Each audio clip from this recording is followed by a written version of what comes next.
नमस्कार दोस्तों, welcome to my channel ignited world.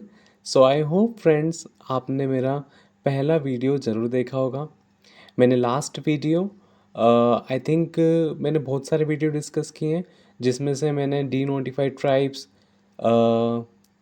Pyrite, north east and historical figures के बारे में भी डिस्कस किया है। तो आई होप आपने वो देखा होगा। अगर नहीं देखा होगा तो प्लीज़ वो वीडियो को जाके ज़रूर देखें और लाइक करें, शेयर करें, सब्सक्राइब करें। सो आज का मेरा टॉपिक है और आज हम बात करेंगे एक ऐसे इन्वायरमेंटल फिनोमेना की जो साइलेंटली पूरी दुनिया में हो रहा है। उसका नाम है ecological discoloration. That means nature के कलर्स चेंज हो रहे हैं। ओशियंस ग्रीन हो रहे हैं, फॉरेस्ट ब्राउन हो रहे हैं और कोरल रीफ वाइट। लेकिन ऐसा क्यों हो रहा है, आइए समझते हैं। जैसा कि आप जानते हैं, वीडियो स्टार्ट करने से पहले मैं आपको कुछ डिस्क्लेमर देना चाह रहा हूँ। जो मैं वीडियो बना रहा हूँ वो मैंने एजुकेशनल और अवेयरनेस पर्पस के लिए क्रिएट किया है, और इसमें जो भी मैंने फैक्ट्स यूज़ किए हैं वो करंट अफेयर सोर्सेस या न्यूज़पेपर से मैंने लिए हैं। सो आप प्लीज़ थोड़ा दिल पे ना लें एंड वीडियो को ज़रूर इन्जॉय करें और वीडियोस को लाइक, शेयर और सब्सक्राइब ज़रूर करें। सो नाउ, अब ये तो हमने हमारा टॉपिक पढ़ लिया कि इकोलॉजिकल डिस्कलरेशन, बट ये एक्चुअल में होता क्या है? तो सिंपल लैंग्वेज में इकोलॉजिकल डिस्कलरेशन का मतलब है नेचर के नेचुरल कलर्स का चेंज होना। ये क्लाइमेट चेंज, पॉल्यूशन और इन्वायरमेंटल स्ट्रेस की वजह से होता है। तो जैसे कि आप इमेज में देख रहे हैं, कैसे हमारे जो हरे भरे पेड़ हैं वो ब्राउन होते जा रहे हैं। सुनाओ, अब ये न्यूज़ में क्यों है? रीसेंट साइंटिफिक स्टडीज़ ने दिखाया है कि दुनिया भर में इकोसिस्टम्स के कलर रैपिडली चेंज हो रहे हैं और साइंटिस्ट इससे क्लाइमेट स्ट्रेस का विजिबल वार्निंग सिग्नल मान रहे हैं। जिसमें क्या हो रहा है, ओशियंस ग्रीनर होते जा रहे हैं, फॉरेस्ट ब्राउन टर्न हो रहे हैं एंड कोरल रीफ का ब्लीचिंग हो रहा है, और एनिमल अपने जो कलर्स हैं, जो नॉर्मल कलर्स हैं, उनका कलर्स का चेंज हो रहा है। एनिमल्स कलर के चेंज होना भी डिस्कलरेशन में आता है। नाउ, अब ओशन ग्रीनिंग में क्या है? सैटेलाइट ऑब्जर्वेशन से पता चला है कि दुनिया के आधे से ज़्यादा ओशियंस पहले के मुकाबले ज़्यादा ग्रीन हो गए हैं एंड इसका रिलेशन फाइटोप्लैंक्टन और क्लाइमेट चेंज से है। जैसे कि मैंने देखा होगा कि मैंने सैटेलाइट इमेज भी यहाँ पे पुट की है, जिससे आपको आइडिया लग पाए। नाउ, अब है फॉरेस्ट ब्राउनिंग। एक्सट्रीम हीट और वाटर शॉर्टेजेस की वजह से फॉरेस्ट अपना ग्रीन कवर लूज कर रहे हैं, और ये बायोडाइवर्सिटी और कार्बन स्टोरेज दोनों के लिए खतरा है। जैसे कि आप देख रहे हैं यहाँ पे इमेज में, जो ग्रीन फॉरेस्ट थे वो अब ब्राउन टर्न हो गए हैं, और उससे क्या हो रहा है, ड्रॉट हो रहा है, हीट वेव्स चालू हो गई हैं और वेजिटेशन का स्ट्रेस हो रहा है। नाउ, अब कोरल ब्लीचिंग क्या है? जब सी टेम्परेचर इंक्रीज होता है तो कोरल स्ट्रेस में आ जाते हैं और अपने अंदर रहने वाले एल्गी को बाहर निकाल देते हैं। इस वजह से कोरल्स वाइट दिखने लगते हैं। जैसा कि आप इमेज में देख रहे हैं, जो कोरल्स का जो कोरल्स बेसिकली क्या है, कोरल्स मतलब जो ओशियंस के जो फॉरेस्ट होते हैं उनको कोरल्स बोलते हैं, और अगर वो वाइट हो गए मतलब वो उनका ब्लीचिंग हो रहा है। ठीक है, तो नाउ अब इंडियन एग्जांपल्स देखते हैं। इंडिया भी इसी प्रॉब्लम से बच नहीं पाया है। लक्षद्वीप और गल्फ ऑफ मन्नार जैसे रीजन्स में कोरल ब्लीचिंग के इंसिडेंट्स रिपोर्ट हुए हैं। उसके अलावा लक्षद्वीप, पाक बे, अंडमान एंड निकोबार और gulf of Kutch. Gulf of Kutch कहाँ पर है? गुजरात में। ये सब क्या है? इंडियन एग्जाम्पल है जहाँ पे इकोलॉजिकल डिस्कलरेशन हो रहा है।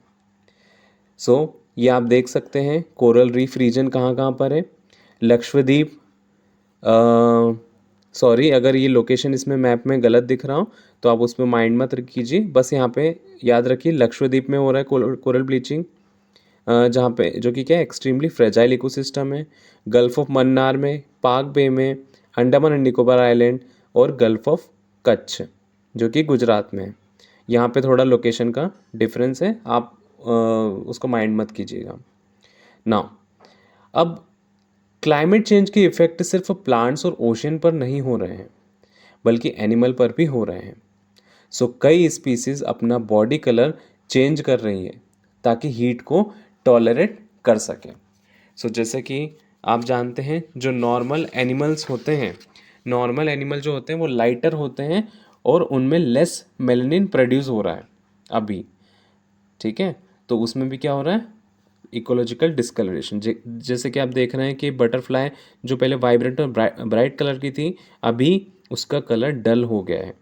सो ये सब साइन है कि हमारे कंट्री में क्लाइमेट चेंज हो रहा है, और even not country but world में क्लाइमेट चेंज हो रहा है। सो ये ड्रैगन फ्लाई का भी एग्जाम्पल है। ओके, सो नाउ अब ये तो हो गया कुछ जो एनिमल्स के जो कलर चेंज हो रहे हैं। नाउ इंडिया के एग्जाम्पल क्या है। सो केरला का कोस्टल वाटर्स में रेड टाइड फिनोमेना ऑब्जर्व किया गया था, जहां एल्गल ब्लूम की वजह से पानी का रंग रेड हो गया था। सो ये मैंने इमेज पुट की है जहाँ से आपको आइडिया लग जाएगा कि केरल का जो बीच है वहाँ पे रेड टाइड रेड टाइड हुआ था, तो वहाँ पे पूरा पानी रेडिश हो गया था। सो इससे पता चल रहा है कि इकोलॉजिकल डिस्कलरेशन हो रहा है। दूसरा एग्जांपल अगर लें तो डाल लेक का ले सकते हैं। सो कश्मीर के डाल लेक में साइनोबैक्टीरियल ब्लूम ने इकोलॉजिकल इम्बैलेंस और वाटर क्वालिटी कंसर्न्स को हाईलाइट किया है। So as you seen in the image में आप देख ही रहे हैं एल्गल ब्लूम क्या हो रहा है। बेसिकली जो एल्गी होती है वो वाटर के ऊपर में आ जाती है और तैरने लग जाती है, तो वो क्या है, एक तरह से एल्गल ब्लूम है, ठीक है। नाउ अब हमें केयर करने की ज़रूरत क्यों है। सो नेचर्स के कलर्स सिर्फ ब्यूटी नहीं होते हैं, ये इकोसिस्टम की हेल्थ और लाइफ को इंडिकेट करते हैं। कलर चेंज एक वार्निंग सिग्नल है कि इकोसिस्टम स्ट्रेस में है। सो इसलिए हमको बायोडाइवर्सिटी को बचाने की ज़रूरत है, फूड चेन को डिसरप्शन होने से रोकने की ज़रूरत है, और कोलैप्स इकोलॉजिकल कोलैप्स को रोकने की ज़रूरत है। नाउ यहाँ पे आपको दिख ही रहा होगा how the food chain is disrupted, कैसे हो रहा है डिसरप्ट। जो प्रोड्यूसर्स हो रहे हैं उसमें क्या हो रहा है, पॉल्यूशन हो रहा है, ये टेम्परेचर चेंज हो रहा है, तो उनकी ग्रोथ नहीं हो पा रही है।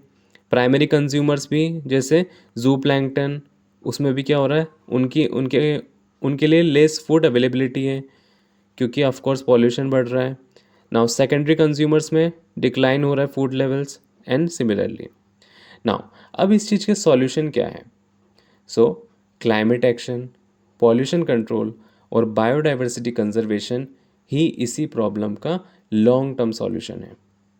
जैसे कि आप देख रहे हैं यहाँ पे लोग प्लांट लगा रहे हैं। सो प्लांट लगाना ये एक बहुत अच्छा सॉल्यूशन है, इसीलिए हमारी गवर्नमेंट भी प्रमोट करती है कि प्लांट करो। और आपको पता ही होगा हमारे यहाँ इनिशिएटिव भी चलता है, एक पेड़ माँ के नाम। सो ये उसी तरफ इशारा है। सो इकोलॉजिकल डिस्कलरेशन ह्यूमन वार्निंग दे रहा है कि इन्वायरमेंटल प्रेशर में है। अगर हमने अभी एक्शन नहीं लिया तो फ्यूचर जनरेशन को इसका और बड़ा इम्पैक्ट देखना पड़ेगा, और हमारा जो सस्टेनेबल डेवलपमेंट का जो कमिटमेंट है वो हम पूरा नहीं कर पाएंगे। आप जानते हैं सस्टेनेबल डेवलपमेंट पूरी कंट्री कमिट करती है ना।